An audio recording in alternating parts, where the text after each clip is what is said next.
Welcome back to Tabletop Titans for the very first Battletome review of Age of Sigmar 4.0. My name is Adrian, and today I'm going to be taking you through the brand new Skaven Battletome. This was sent to us, of course, in advance by Games Workshop, so big thank you to sending this to us to review. I'm very excited to be here. I love the Skaven army. I had been working on them for a while before the start of the new edition, and I've had a lot of fun with the current iteration of them. So I'm looking forward to taking you through everything that's new and exciting about our favorite hot rat summermen. Before we dive on in, don't forget to like, subscribe, and of course let us know if you want to see more of this content, and let us know in the comments below what's your favorite thing about the new Battletome. What we're going to do today is I'm going to start by just basically flipping through the art, checking out some of the new images that they have here, and then we'll go through the rules. We're not going to focus on Spearhead in this review, but of course, as always, let us know in the comments below if you do want to see that. This is the very first Battletome of the edition, and so there's a lot of questions as far as what do y'all want to see, and we are always flexible, so yeah, just let me know. I'm excited. With that, let's take a look at the Ratman. All right, so first off, new art. New art is always good. It's never a given.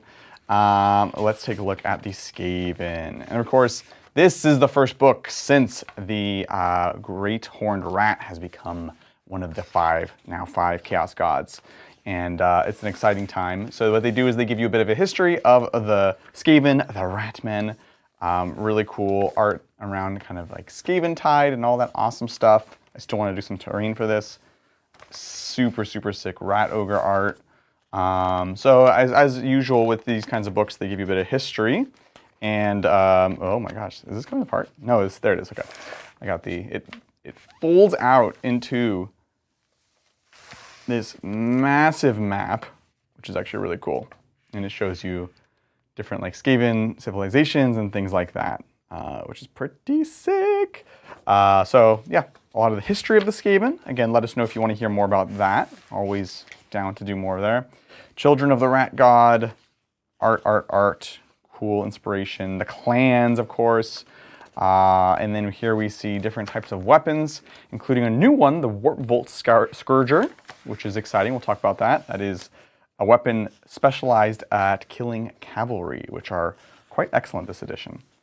So yeah, lots of good art. I feel like there's more lore in here than the 40k codexes, but we'll see. And then of course we see the panoply of the new models in all their glory. Super excited for the new Doom players. I've always loved Acolyte Globadiers. In the past they've been very old models, kind of difficult to work with models. We'll talk about the new models, and I have thoughts on their rules. Vizig Scour, very first model that I built from the new book, because it's just awesome, and I love Vermin Lords, so that's super exciting. Yeah, a lot of new models here. Of course, we've got the new Arch Warlock, the Warlock Engineer we saw already. This is another new guy, the Warlock Galvan, who is of course in charge of these Warp Scourgers, which looks sick. The Brain Rats. I honestly was shocked and impressed by the breadth of the units that they came out with Skaven. A lot of them are basically just resculpts of older units or returns of older units, but I think it's fantastic. Like, it's a ton of kits. I was really, really not prepared for that. So I love to see it, especially clans that I really like. Pestilence, I think I could like Pestilence if they got a refresh. Like, I love the Plague Furnace, and I love like this little group that they did, but the regular Plague Monks are just so ugly and so old. So, kind of over it. Brood Terror is cool new model. New Master Molder, of course, which looks fantastic. And I still want to get some Hell Pit Abominations, because I think they're quite interesting, I'll say. So yeah, just lots of art, lots of images of the models, lots of inspiration. And finally, we get to the rules. So let's dive on in, starting off with the faction rules. So I'll go ahead and say one thing about this book right off the bat. It is very similar to the current rules. They actually changed very, very little. Basically, no core rules to the faction changed. I like the way the current rules are written. I know it's not the strongest faction out there. Of course, this can be adjusted with points and meta, and there are new units and things like that. But let me know what you think about that. I think there's often a complaint when you do this kind of indexing and coming out with like new baseline rules for everyone, and then you start releasing codexes. There can be a complaint that if the first Battletome or first codex rewrites some of the cards that just came out, people complain. But also, people might complain if it's exactly the same. I don't know, we'll see. So I'll try to give a broad overview. I'll dive into certain things and talk about what I think about Skaven in general. But then, of course, take a bit extra time with the new units and things like that. So, yeah, we kept the Lurking Vermintide, where you can put units below, and then they can come up through the knotholes later on. Same exact rules. We've got the always 3 claw steps ahead, which is moving a non-monster Skaven unit in your opponent's hero phase, which is fantastic. You can still retreat without taking mortal damage for infantry and cavalry, which I love. And then the knotholes, basically, if you have less than 3 knotholes, you can set up a new one once per battle round, start of the battle round, same as before. So, same exact thing. Again, I do like the rules. I think they're cool. I like they're not tied to the clans. This is interesting because this is exactly the same as before. Same deal. They heavily, they only buff one clan at a time. And generally speaking, people aren't running mono-clan armies. So generally you're picking what are the 2, 3, 4 units that you really want to buff, and the rest aren't going to benefit from it. So again, exactly the same. I think Pestilence could have used a bit of help personally. I still don't love the rule. It seems the least impactful. And then I was curious, it's just a personal thing. I kind of wish the Verminous units didn't have to necessarily charge, or if they oh no, that was the other change. Yeah, it's on your combat phase. So if you are gonna like countercharge into an enemy unit, you don't get the plus to the rend. So I kind of wish this was either combat phase if you had charged. But you know, that's just me being picky because I like this one because it buffs. For me, it's generally the clan rats. Clan rats are very, very solid basic unit, and so I would like that. But as it is, this is a great all-arounder if you're running 2 or 3 blocks of clan rats. These are great depending on how far you're leaning into either Molder or Scryer. More on that later. So, same as before. Heroic traits, same exact as before. I still think they're interesting. Particularly, this is just a nice generic buff. This you can do funky things with some of the squishier characters. Again, next to big bricks of... in this case, you would want to do clan rats because the 4-up ward is only a little bit better than the 5-up ward you would already get if you were going next to the storm vermins. And then this is just nice to protect a support character. On artifacts power, same exact as before. Again, I really like the foul hide. I like putting this onto like a Vermin Lord, like a Deceiver or something, so that they're getting that extra healing on top of the ward. It makes them very tricky to take down. And then again, the Warpstone Charm, the Skaven Brew, still the same, still kind of interesting. The spell lores, the only change here is the fact that Warp Gale goes down from a 7 cost to a 6 cost, which is amazing, because the way that 2d6 distributes results, 7 is in the middle, it is average, but there's a steep fall off, right? It actually is kind of disproportionate. It's like a bell curve, basically. And so going from a 7 cost, which is fine, to a 6 cost actually is a big bump to the likelihood to cast it. And this is a great spell. You know, it's fight last within 18 inches, very, very strong, so I love that. This one is still just D3 mortal damage, it's okay. And then the unlimited Skitter Leap still only works on, what is it? Yeah, heroes wholly within 13, so same there. But still nice utility spells. Prayers are the same, they didn't increase in cost or anything, or decreased, so that's the same there. Same with manifestations, they're all 7s. And we'll talk about the units themselves when we get there. You can see it's weird because it's a lot of like, well, this thing's the same. But this way you can see it with your own eyeballs and your own screenshots. So here we come to the first War Scroll, and the first new War Scroll as well. This is Vizek Scour, Prophet of the Horned Rat. He's cool. He's another Vermin Lord. You can see down below, he is a demon, he's Master Clan, he's a level 2 priest, and he's got that 5-up ward as all the Vermin Lords have, which is awesome. He's also got War Master, so makes sense. This is kind of like the new big super faction hero. Let's take a look at what he does. He's got 15 health, 10 move, 5-up save, 5 control. So he's not as tanky as some of the Vermin Lords might be, although he still has the ward. This is a prayer. Remember, he's a priest, so for 8, it's quite high. The Death Frenzy allows you to select an enemy unit within 13 or a friendly Skaven unit within 13. I like the flexibility there. If they target an enemy unit, then they get -1 to their attacks in melee. And if it's a friendly unit, they can fight twice, but the second fight has strike last, which is something we've seen a few times in the edition thus far. And then if you roll a 12+ on the chanting, you can pick 2 targets instead of 1. It's cool. It's pricey. 8 is quite high. If you roll like completely average, you can do it in 2 turns. Yeah, it's only on infantry, so you know, Storm Vermin, and I mean, I think personally, I'm always interested in the Storm Fiends, who have not changed melee-wise. So something may be interesting there. They also have once per turn per army in your combat phase, the Gaze of the Gnaw. This is an ability that allows you to pick an enemy unit in combat with the unit to be the target, and you roll the dice on a 2+. What is this one? If they were in combat already, oh, that's right. So this forces that unit to attack Vizek with everything that they can, and they also get -1 to hit, -1 to wound him. So he basically like enrages them and like tanks for them, tanks for the rest of your army. So this is a rampage, of course.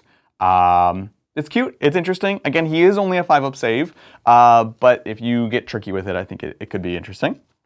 Next up, we've got the Fissures in Reality. You pick an enemy unit in combat with this to be the target. This is not a monstrous, this is not a rampage, however.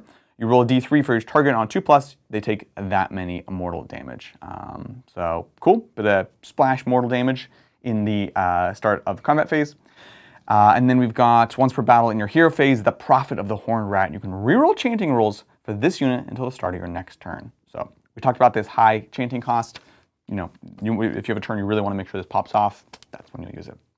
Profile, pretty cool. It is a bit swingy, but that's Skaven. 6 attacks, 4/2/1 for d6 damage, and crit mortals, which is just hilarious. So it's not bad. The d6 is quite swingy. And then the secondary profile, Host of Vermin. And this is basically 10 solid attacks, the little rat attacks with auto wound and companion. So he's cool. Next up, we've got Thanquol and Bone Ripper, completely unchanged. I really like them. The 5-up ward, 4-up save here makes them really strong. They have the Warp Amulet, lets them heal D3 at the end of both players' turn, which means if your opponent doesn't burst him down all the way, he can heal up real fast, especially because you can start skitter leaping him around. So I'm a big fan. I like him a lot. I like the +1 to cast. Again, that fight last is going to be stronger than ever with that. They didn't buff his flamer or anything, which I was curious, because I think they were relatively conservative with him. I know he was kind of a menace in the last edition, especially with some of those endless spells. But I thought that was a possibility. But no complaints. I'm happy. I'm glad they didn't take away anything from my boy. This is my favorite character from the Battletome. Lord Screech, again, nothing changed here. He's still just a fantastic all-around buffing unit and fighting unit. You know, 7 attacks, 3/2, 2/3 is... with crit 2 hits is nothing to laugh at. And of course, he's got his buffs that will buff different clans differently. I mean, it kind of matches what they're trying to do. So he is expensive points-wise, but I think he's still very interesting. And I haven't really had too many opportunities to play with him, maybe a couple times, but I like him as well. So it's cool. I'm happy with the overall design of the Vermin Lords, to be honest. The Deceiver is my favorite Vermin Lord because he's really fun and really tricky. He also did not change. He's, of course, got that ward, the 4-up save. The devastating profiles here on both shooting and in melee. And, of course, his ability to teleport 13 inches into potentially, let me make sure it's still, you can be in a new combat. Pick a point on the battlefield within 13 of this unit and within 1 inch of any enemy units. Remove it from the battlefield and set up within 1 of that point. Perfect. And they actually even clarify here. Yes, it does mean you can shadow step into a new unit and new combat. It just makes them really tricky to tie down. You have to be careful because it is only a 4+, so you shouldn't rely on it. But you can set yourself up for very cool things. You can set yourself up so that if someone charges in, you countercharge with him, you, burst from the shadows over, take out a support unit, maybe deny their battle tactic. It's very strong. So I love him. I love running him with the Death Master so that he can also run and charge, which is no joke. So big fan, glad he didn't get hit. I don't think he's a problem or anything. It's just, we like to play with the toys we like. Warbringer is, he's not my favorite just because of, like, frankly, the types of things that he buffs. There is a new Storm Vermin kit, so of course this will be good for them. This is going to give 2 all-out attacks. Works for Clan Rats, it works for Storm Vermin. And he's got like a decent beater profile, but he's not my favorite. He's not my favorite, but he's totally fine. Totally fine. Next up, we've got the Verminlord Corruptor. This is the Priest variation. And you can see, like, a lot of these like non-fighters have almost as good as a profile as the what's his name, the Warbringer. So still a priest, which is always interesting. Still tough. His rampage is cute. Gives you ritual points for the next turns. So yeah, nothing changed. He's fun. Yeah. I don't know if I like him better than Warbringer because being a priest is just good. They have good abilities, so I still rank him higher than that. Warpseer is kind of the wizard version. So he's got Wizard 2, of course, just like before. 5-up war, just like before. Again, decent melee profile. You can see we're kind of going weaker and weaker. It has a higher damage potential, but you're still only hitting on 4s. So it's not likely to do as much as the other ones. The orb remains the same. You can throw it once per game to do a bunch of mortal wounds, but then you can never use the manipulator ability, which is of course giving fight last. And oh no, it's the Divine the Future. Okay, that's fine.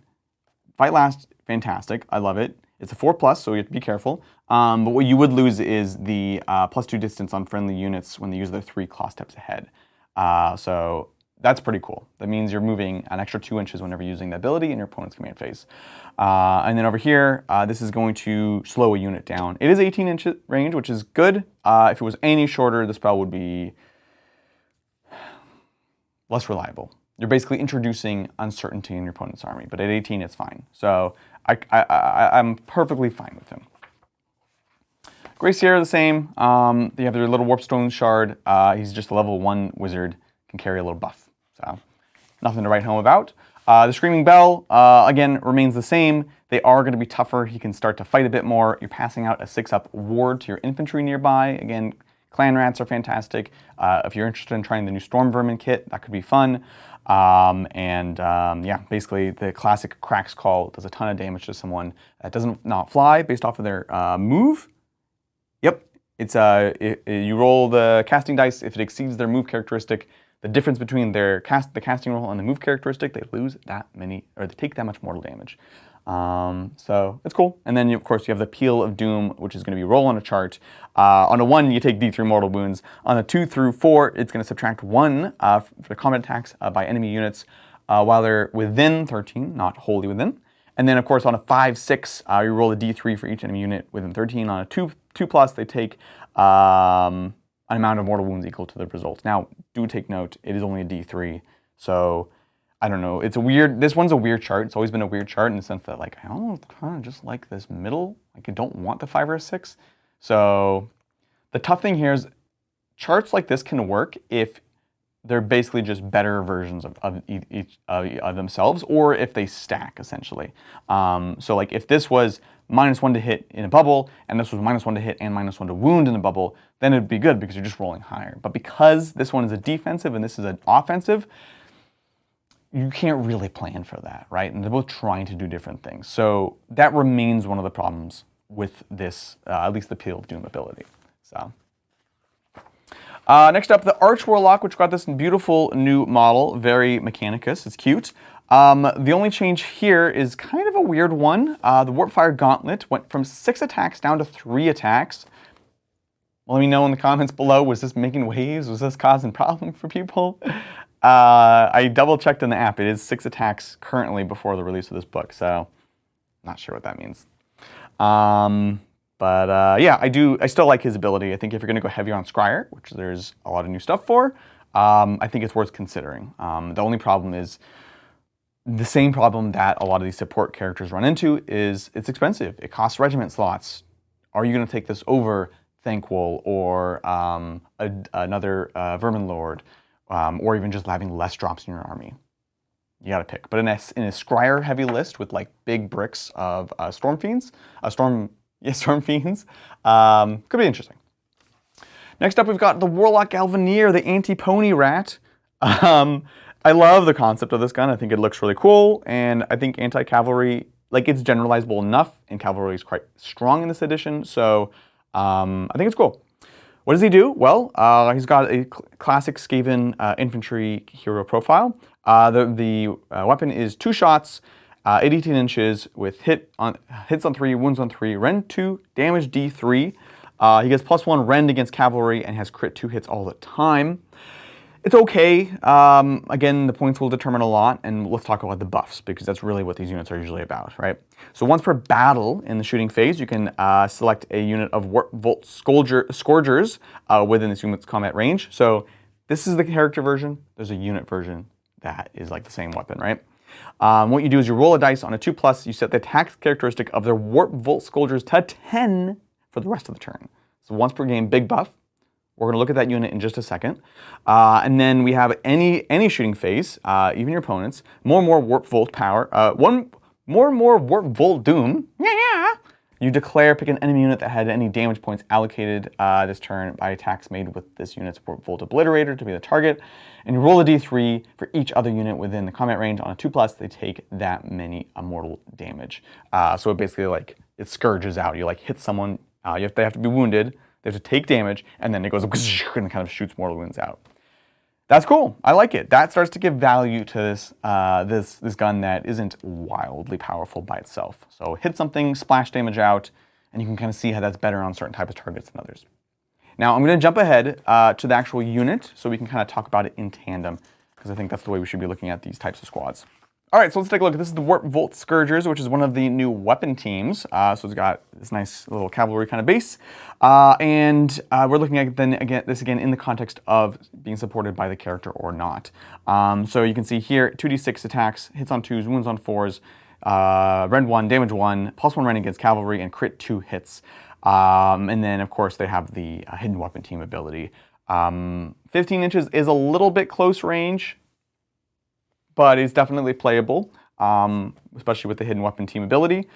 Taking this to 10 once per game is great. You're going to get an average of 7. I guess what you have to do really is you have to compare it to like the other weapon teams. So for example, the Warpfire Thrower, which I played with a few times, I love it hits on 2s. They both hit on 2s. They both wound on 4s. This one, can I get this both on the screen? Yeah. The Warpfire Thrower has rend 2, whereas the other one only has rend 1.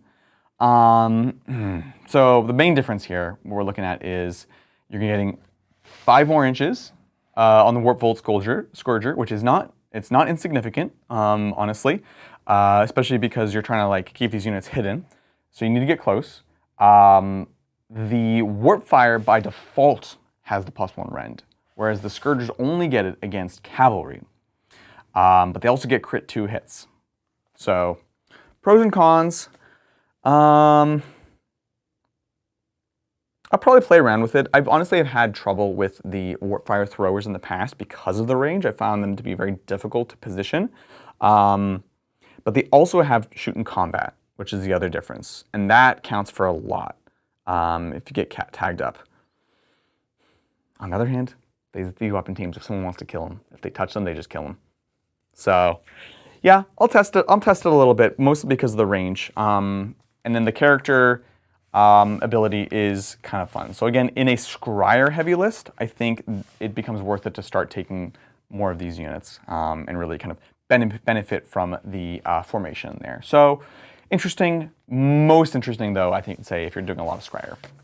The Storm Fiends, which I love, remain unchanged, which is fine. I was curious if they would change any of the pairings because it's kind of annoying, honestly, as a player. I wish they kind of just unlocked the pairing so I could go like all melee or all shooting, I guess is the one thing I would want to do. But they're the same. I still think they're interesting. You know, they're pricey, but man, does it feel good when you're running with your shock gauntlets. Thanks, motorcycle. The shock gauntlets are very cool. Moving along, we got the Warlock Bombadier, formerly one of the newer Skaven kits. Still a great kit, and again unchanged in this case. Like, I'm not crazy about him, honestly. Again, you have this kind of slot problem with Skaven, so probably give him a pass. If you're running Warplock Jezzails, then the Warlock Engineer is interesting because he is their buffing character, and so he remains the same, I believe. And this is going to allow them, the Jezzails, to once per turn, ignore the guarded hero ability. So basically, they become like true snipers as they should, which is very strong. Speaking of which, we'll do the same thing as we did before. We're going to pull over the Warplock Jezzails. God, they're such cool models. They did change them. They changed their Warpstone Snipers rule, which formerly was if you do not move this turn, then you get +1 to hit. And now it's just +6 range. And they did not increase the hit. That was the first thing to check. So they do hit just a little bit worse. If you move, they hit the same. If you don't move, they just get range instead of hitting better, which honestly I think is a bummer. But again, let me know in chat. Were these guys a terror? Were they a problem? I don't know. So I'd be curious. For those of you out there doing tournament grinds and playing events, I really want to hear from you. Warp Lightning Cannon remains the same. Very swingy, chunk of mortal wounds. Hilarious. Nothing more to say there. Acolyte Globadiers. I absolutely adore the new models. I adored the old models. Their rules, unfortunately, are exactly the same. I would, again, love to hear from chat if you have a way to make these guys work. They have the hidden weapon team rule. The problem with them is they're so fragile, and they're pretty short range, 10 inches. Someone can be 13 away and shoot them, which like isn't that far away in Sigmar. Like they're so fragile. I wish they had like I don't know, a 6 or a 7 inch no shoot range, because they do a lot of damage. You know, they're getting D3 plus. It's not even that much damage. It's 1 attack at D3 +1. Shooting combat as if they weren't already going to die. So I was very bummed to see this unit. I really wanted them to get a glow up. I wanted them to get a rules glow up that matches the model glow up that they got, because they're just so cool. So I don't know. Let's get brewing on them, because I really want them to work. Make them cheap enough, they're fine. Ratling Guns, awesome new model, same exact profile. Again, I like the 15-inch range. I've had more success with the Ratlings than the Warpfire Thrower.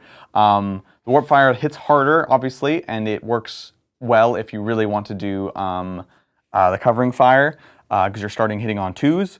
But just the Ratling Gun is just very consistent at a longer range. So that's cool.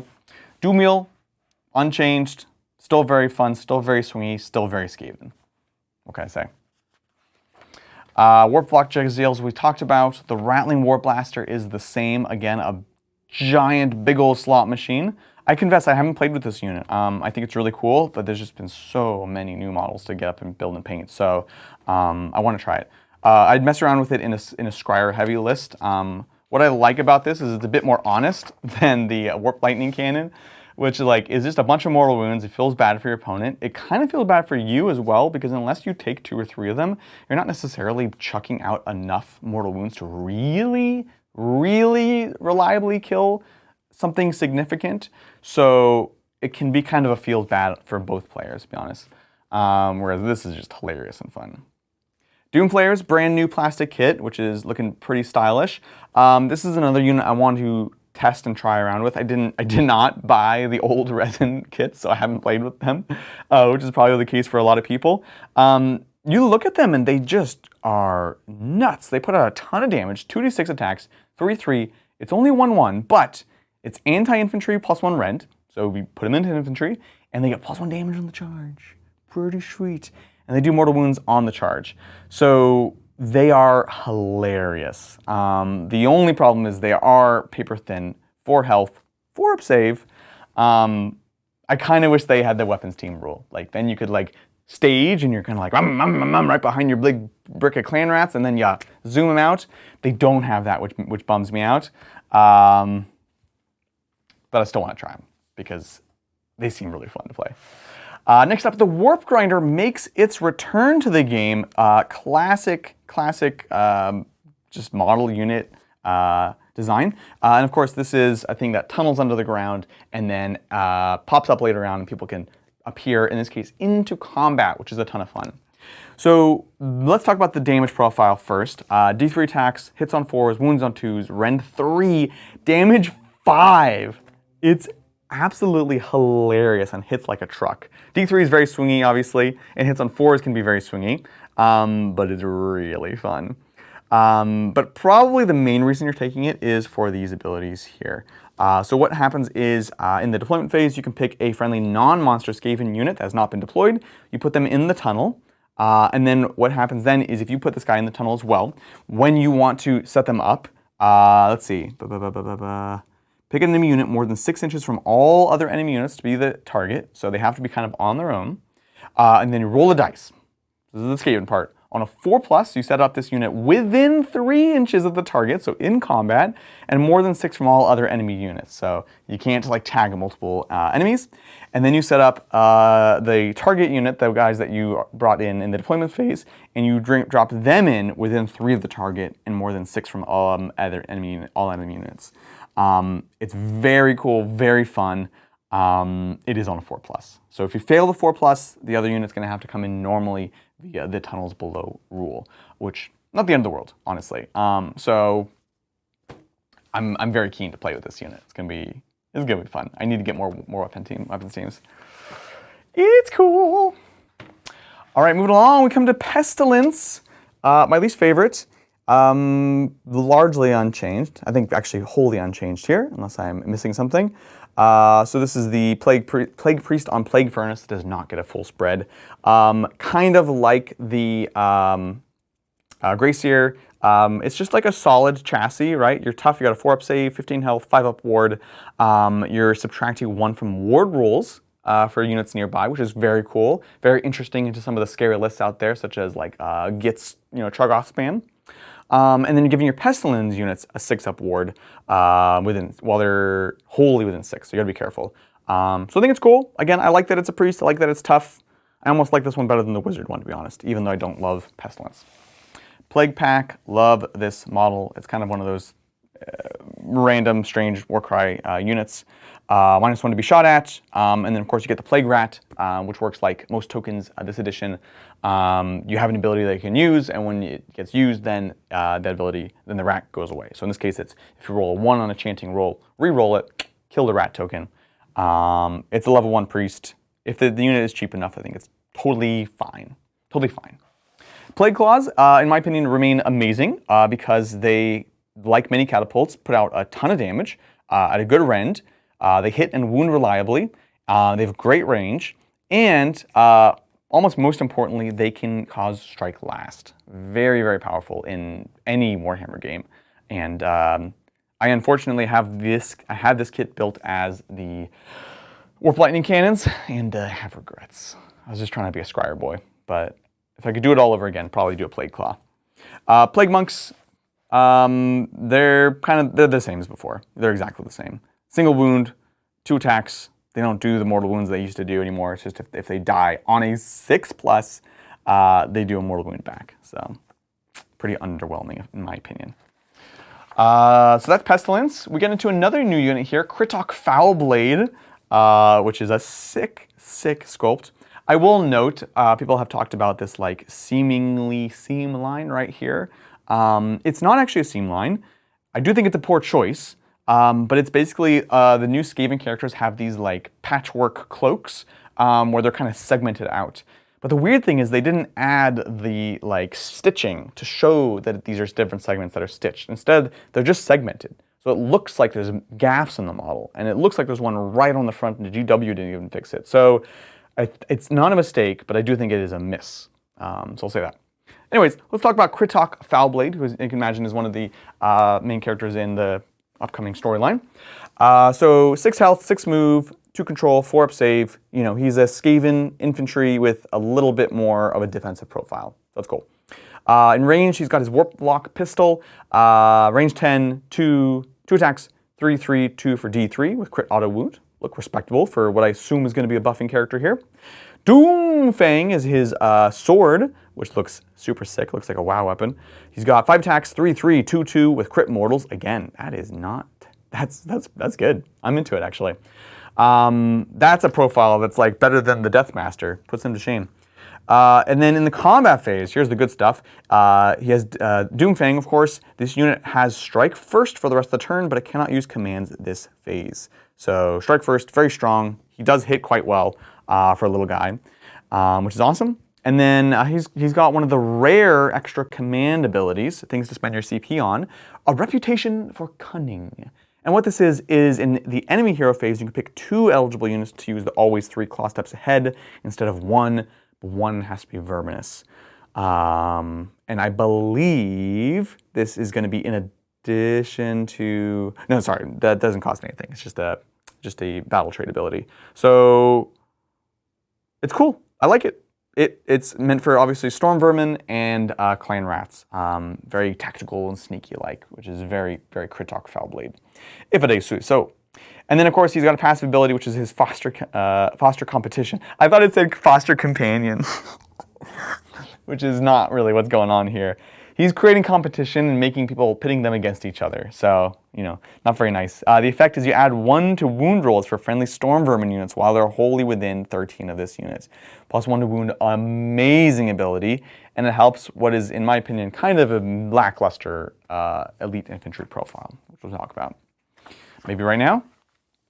Yeah, let's just jump over here. Since we're talking about the Storm Vermin King, we should talk about the Storm Vermin.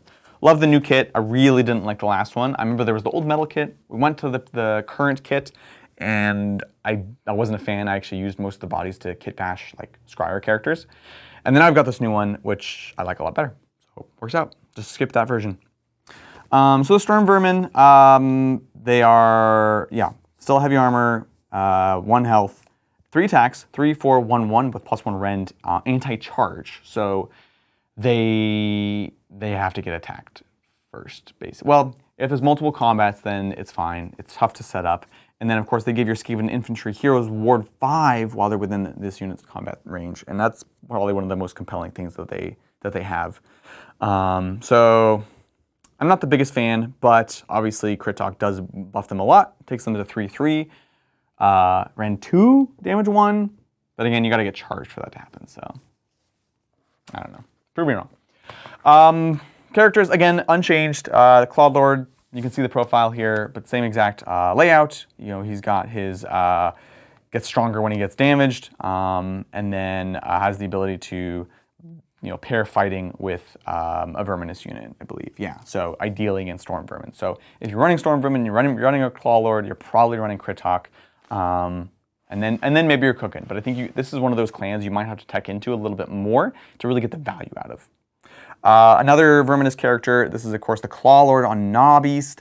And I'm not crazy about him, frankly. He gives +5 control score to a unit. Again, probably Storm Vermin. It'll sometimes make the difference with Clan Rats, but you just have so many at that point. So great model, mediocre rules. Clan Rats, love them, can't get enough of them. They still return D3 slain models at the end of each turn, which is awesome. I love Clan Rats. I think they're just so cool, and I love the new kit. So big fan of Clan Rats. Moving right along, there's a lot of units here. Master Molder, new Master Molder unit, which I'm excited about. He's very busy. That's kind of the style, I think, of them.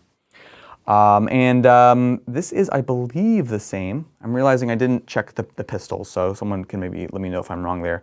But in my opinion, the most important two abilities, healing a friendly Molder wholly within 13 for 3 at the end of the turn. And then, of course, charge phase, add a +1 to charges for a Molder unit nearby. Molder really wants to get in combat. They can be fragile if you don't get your battle trait buffs. So honestly, it's very interesting. So that's cool. Next up, the Hell Pit Abomination. I love the model, and I love this unit. It's unchanged as far as I can tell, and I still really like it. I don't know that I've been seeing a lot of people run it, but I think it's very cool. And again, if you're going heavy on Molder, then you take the battle trait that benefits that, and you are getting often, at least, there's 3 buffs. Well, there's 3 results. This one obviously always sucks, but like +1 attacks and a 5-up ward, both pretty interesting for this guy. So 13 up to 14 attacks. I know proportionally that's not crazy, but imagine it with a 5-up ward. It's very spicy. The Rat Ogres, we will check points when it comes time, but they didn't change at all, and I think that's kind of a shame, honestly. I think would not have been crazy to give them at least a 6-up ward or another wound, or like the fact that they have to take D3 mortal damage to get +1 attack on this profile, which isn't that crazy, is a crying shame. So they remain a hammer unit that really can't take a punch. 5-up save, 4 health. What are we doing here? They're awesome new models, but they're missing something here. The Brood Terror is another new model. He's not quite as big as you might think. He's decent size, but not, not quite Vermin Lord. And I want to play around with him. He's kind of Hell Pit Abomination adjacent in the sense that he heals D6 at the end of every turn. So if you don't kill him, he's going to heal right back up. But again, no ward natively. He's got 12 wounds, 5-up save, moves pretty slowly.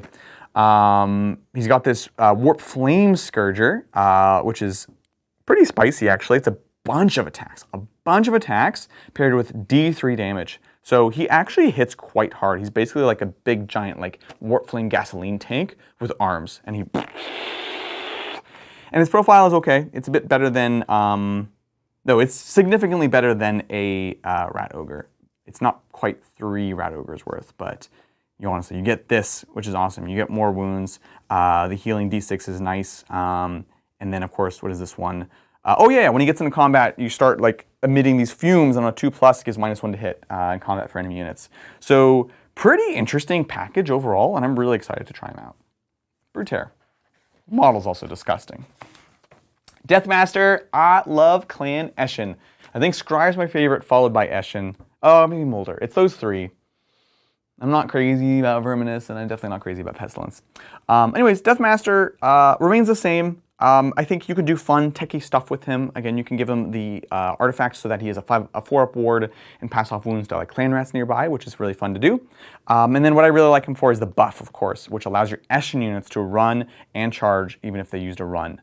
To shoot and charge even if they used a run, which again, pair that with a Vermin Lord Deceiver and you're yeeting 16 inches across the board. And if you want to be risky, you can even take advantage of this. Oh no, this is not an auto run thing. This is you can't hit him on better than a 5+, basically. So that's actually really fantastic. I feel like that might have gotten a little bit better now that I look at it. Night Runners, I will still probably play around with them. They pair nicely with him.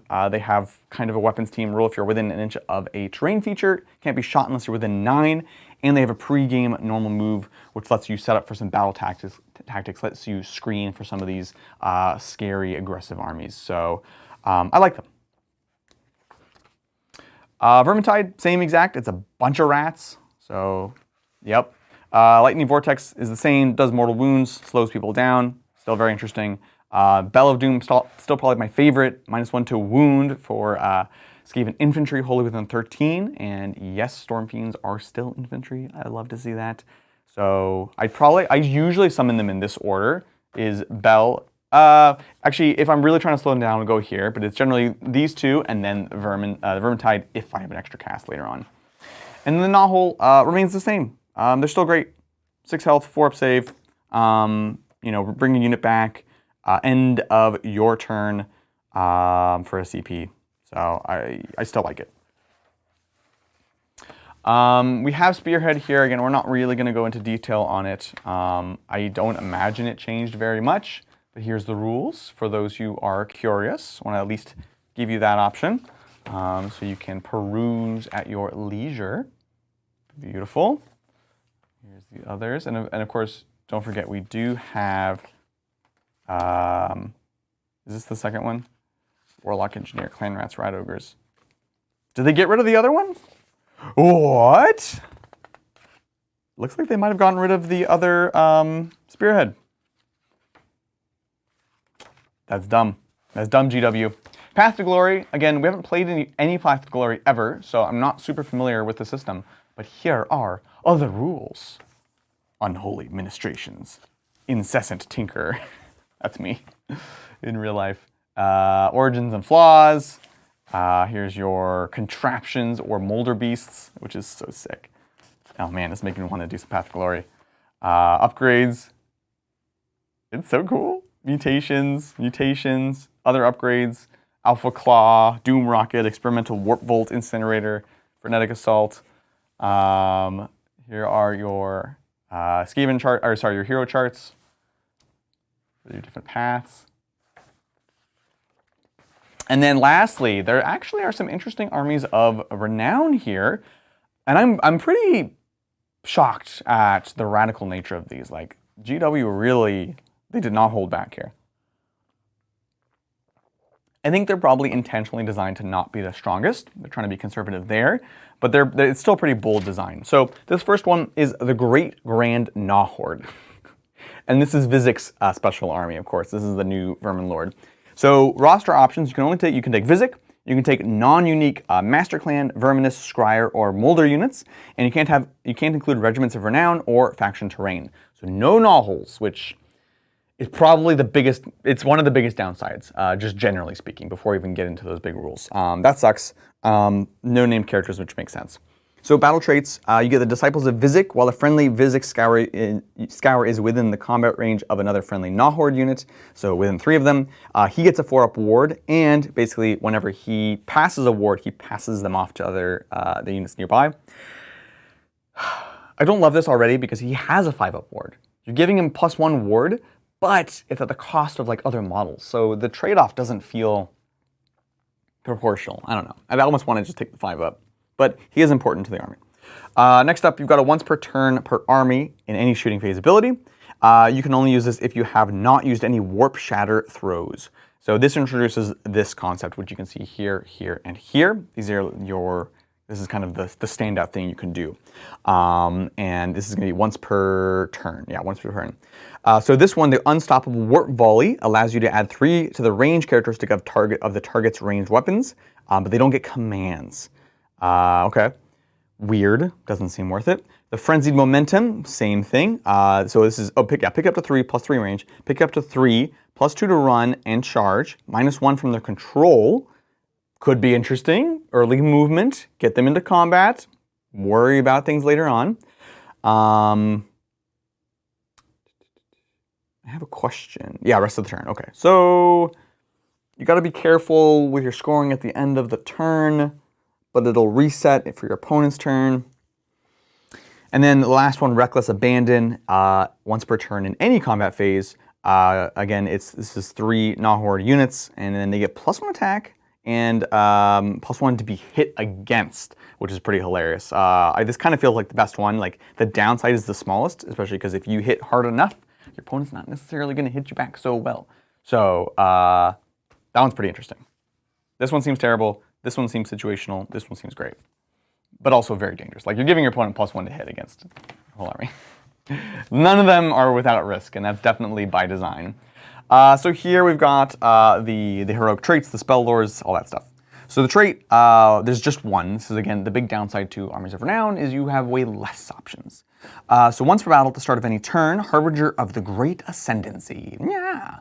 If they're not in combat, you can use 2 different Warp Shatter throws ability this turn instead of 1. So you're gonna take that because there's literally only 1 you can take. Your Artifact of Power, Icon of Great Total Supremacy. You can return up to D3 slain models to each friendly Gnawhorde infantry unit with a health characteristic of up to 3. Up to 3. So like the elite infantry and stuff. No ogres is basically what they're saying, and no weapon teams? Question mark. It's cute. It's once per battle, only in your hero phase. The spell lore, again, is just 1 spell, Deafening Frenzy. You pick a friendly Gnawhorde wizard, cast a spell, and you pick a friendly Gnawhorde infantry wholly within 13, cast on an 8, and they get strike first, but they do not get commands. Seems like a fine trade-off, honestly. Strike first is very, very, very strong. Yep. Next up, the prayer lore. You, again, just get 1. What the heck is this? No, I'm not gonna look. Prayer lore. You pick a friendly Gnawhorde priest, and friendly infantry wholly within 13. They can move an extra 3 inches when they make a pile and move, and if the chanting roll was an 8+, you add 1 to their control. So that's fantastic. That one actually has no downsides. So I love it. Cast on a 7, so like a 2-turn kind of cast, but not bad. And then the manifestation, this is interesting. This replaces the other manifestation. Set up a Vermintide wholly within 13th caster visible to them more than 9 from all enemy units. I guess you don't get access to the normal one then, huh? That's what this would suggest. Otherwise, there's no reason you would not just pick the other manifestation. Weird. Let me know, chat. Comment section. And that's the rules for that one. So overall, you lose a lot, you gain a little bit. It's cute. I'm not thrilled by it. This next one goes absolutely off the rails, and this is the one that I would want to try.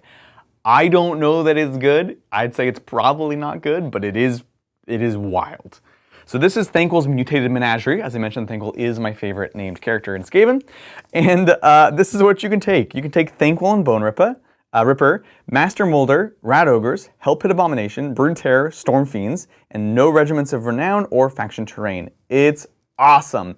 Basically, this says pick all the coolest units from the book, and no chaff and no like backups or anything. Just go. And this is 100% this army. It's all gas, no brakes. So let's talk about that. The passive ability is Monstrous Entourage, which is cool. This is kind of like this is exactly the same basically as the Vizic ability we just saw here. It's going to give Thanquol a 4+ ward when he's next to a Mutated Menagerie unit. And again, in this case, when you make a successful ward save, you pass the wounds off. Same complaint as before. Yes, it makes Thanquol tougher, but you're only getting +1 to your ward, and you're just damaging your other units. So I actually don't love that, and it doesn't seem to be a way to turn this off. So it's weird. And you don't have clan rats to pass them off to either, which take note. No clan rats here. This one you can have clan rats, which makes it much more interesting. Anyways, let's take a look. So here you can see we've got 2 rampages. First, we've got Spiteful Swarms. And you pick a non-hero Mutated Menagerie monster. So that's going to be your Hell Pit Abomination or your Brood Terror. And it gives them strike first for the rest of the turn. However, at the end of the turn, this unit is destroyed. Destroyed! That's so wild. And when they're destroyed, you roll a dice for each enemy unit within 6 on a 3+. Subtract 1 from the attack characteristic of the enemy's unit's melee weapons for the rest of the battle. And then after this ability has resolved, this unit cannot use any other rampage abilities for the rest of the turn. Checks out. What? It just kills the guy fully. It's pretty wild. I guess you're doing this right before you think you're gonna die anyways. But that is a wild ability. Let's jump over to the other rampage. Rampaging Demise. You can kind of guess what this does. Same thing, non-hero Mutated Menagerie monster that is not rampaged yet. They get the strike first for the rest of the turn. However, when they're destroyed, they basically explode, and on a roll d3 for each enemy unit within 6. On a 2+, they take a number of mortal damage equal to the roll. That one just doesn't seem worth it at all unless you're 100% sure they're gonna die. So it's like, it's wild. It is absolutely wild. I can't even process these. This is hilarious and like maybe good. This is truly desperate times. I don't know. And then over here, once per turn in your hero phase, more mutation. You pick a non-hero Mutated Menagerie. So this one does not have to be a monster. You need to be the target. You can't pick the same unit to be a target's ability more than once per battle. And for the rest of the battle, they get all of these buffs. All of these buffs, y'all. +2 to their health, +2 to their move, +2 to their move, +1 to their attacks in melee, 5 up ward, and then at the end of each turn, they take d3 +2 damage. It's so funny. They're just like, they just go nuts and they start like burning up and frothing and like the engines are burning them and killing them. It's hilarious. Again, is it good? I don't know. But it is cool, and it is fun. So I really want to play this one, because it's just hilarious. And you just go super hard. So let's take a look at the rest of the charts. Again, you just get 1 from each. So the heroic trait, this is once per battle in any combat phase, pack tactics. You pick up to 2 friendly Mutated Menagerie monsters, wholly within 13, and they can each use the all-out attack or all-out defense, even if they were just used. even if the command has already been used. Blah, blah, blah. So you can use it once and then use this to do this on 2 more units. So 3 all-out attacks, all-out defenses. That's good. That's very good. It's once per battle, but use that on a key turn. We can look at the Artifact of Power. Once per battle hero phase, Warpstone Innards. Gross. You pick a mutated menagerie monster within 13. They get +1 attacks characteristic to their melee weapons for the rest of the battle. By the end of each turn, they take D3 damage. Checks out. A gift from Thankful. These Warpstone-studded organs have been inserted into a prized war beast to augment its power. Oh my god. It's so gross. +1 attack to take D3 damage each turn? Each turn, both player turn. It's like reverse Foulhide. I'm trying to think when you want to use this, but I don't know. I don't know if you ever want to use it. Next up, the Spell Lore Untapped Mutation. You pick a friendly mutated menagerie wizard, and obviously they cast the spell, targeting a mutated menagerie wholly within 13. That are being affected by this once per battle more mutation ability, the just absolutely wild one. And what happens? Well, for each damage point allocated by this, you add 1 to their control score till the start of your next turn. Very fun, very weird, and okay, cool. You're taking your downside, you're turning it into an upside. Good for you, I love it. Very strange.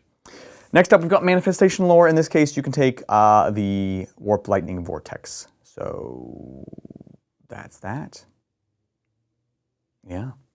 Again, very weird. I think this one will be fun, and you'll just kill your army and kill your opponent, and everyone dies and everyone mutates, and that's what they want. So, like, I'm here for it. Again, I don't think they're competitive, but they are cool. And then we have Regiments of Renown. We've got Krittok's Claw Pack, which one would assume is potentially a box you can buy. And you can ally them, you can include them in an army of Blades of Khorne, Disciples of Tzeentch, Maggotkin of Nurgle, Hedonites of Slaanesh, Slaves of Darkness. So the other 5 Chaos armies, other than Beasts, because they're leaving. And then of course you get 1 Krittok, you get 1 unit of 10 Storm Vermin, and you get a unit of Doomflayers with 2 models. And they all gain the keyword, of course.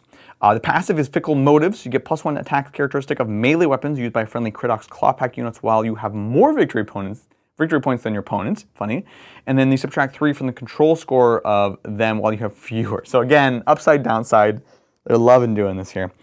And then abilities, once per turn in the enemy hero phase, you can move them. So basically we'll give you like a little 3 claw steps ahead ability, which you can use on the Doomflayers, which is kind of cute. And then lastly, the Scryer payloads. Each of the Doomflayers have a 5 award while they're in combat range of the Storm Vermin. I like that a lot. We were just talking about the big weakness of these guys, and that's their durability. So honestly, it's a cute little package. I'm a fan. It's cool. You cannot take this with Skaven, I guess. Kind of wish you could. Like as a little adjunct army. Boop, boop, boop. And then Voltclaw's Engine Coven. Obviously love all the models in here. And do take note, this is the weapons team. This is the new kit that basically builds everything. So nice, cool, flexible, lots of bits. What does this one do? Same allies as before, the 5 Chaos armies. And it is 1 Warlock Galvanier, which is the character, 1 Warpvolt Scourgers with 3 models. So it's a 3-strong unit. And then of course you get 1 Ratling Warp Blaster. Love it. Behold my genius! Once per battle in your shooting phase, you pick all friendly Voltclaw's Engine Coven units to be the target. All of them, okay. And then until the start of their next turn, until the start of your next turn, they get +1 to hit, +3 to range. That's awesome. Okay. And then Hide Shelter, while a friendly Voltclaw's Engine Coven infantry unit is within combat range of the Warp Blaster, it's not visible to units that are more than 13 away. This seems awesome. I'm like actually super on board for this thing. So you got your weapons team. They all sit next to the Warp Blaster. They can only shoot the Warp Blaster unless they're within 13, and then you're shooting away with extra range, +1 to hit. It's pretty cool. These are actually both interesting inclusions for other armies. So I think that's pretty dope. All right, I want to show you the code in case someone tries to steal it. And then a nice little chart in the back. That's convenient. That's Skaven. There you have it. Overall, I'm excited for all the new and beautiful models. I like the new rules. I am interested in the fact that they ultimately did not change very much. I know I wanted to kind of just go through everything, so if you are a new Skaven player, this will still be useful. But if you've been playing Skaven for a while, you can see the book doesn't really change very much at all. So curious about your thoughts, and of course we'll be playing this very, very soon for the first Sig Monday episode after the release of this video, so that'll be in just a couple days. Join us for that. Let us know in the comments below if you enjoyed this video and you want to see more, and let us know what you're brewing up for your Skaven. With that, I'll catch y'all next time on the Tabletop. Bye!